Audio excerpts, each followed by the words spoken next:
ভারতে মোদী সরকারের মুসলমান বিরোধী নতুন পদক্ষেপের সমালোচনা করেছেন আইন, বিচার ও সংসদ বিষয়ক মন্ত্রণালয়ের উপদেষ্টা আসিফ নজরুল। ৬ জুলাই রবিবার সামাজিক যোগাযোগ মাধ্যম ফেসবুকে নিজের ভেরিফাইড পেজে এক পোস্টে তিনি এই বিষয়ে তার প্রতিক্রিয়া জানান।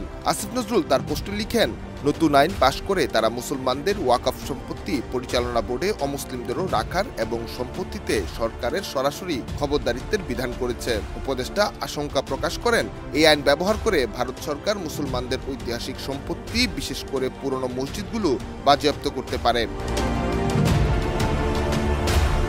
ওয়ালটন আবারও মিলিনিয়ার অফারে ওয়ালটন ফ্রিজ কিনে আপনিও হয়ে যেতে পারেন মিলিয়নিয়ার। মিলিনিয়ার ছড়াছড়ি দেশ জুড়ে, এটা শুধু ওয়ালটনই পারে। আইন উপদেষ্টা আরও অভিযোগ তুলেন, ভারতে হিন্দু মন্দির পরিচালনা কমিটিতে অন্য ধর্মাবলম্বীরা স্থান পান না।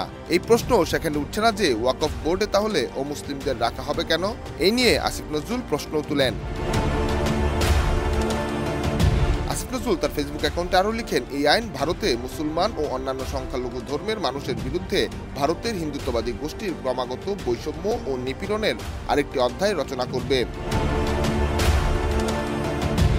বিষয়টিকে পরিতাপের আখ্যা দিয়ে উপদেষ্টা আসিফ নজরুল লিখেন, এরাই আবার বাংলাদেশে সংখ্যালঘু নিপীড়নের ভুয়া অভিযোগ তুলে যাচ্ছে অব্যাহতভাবে।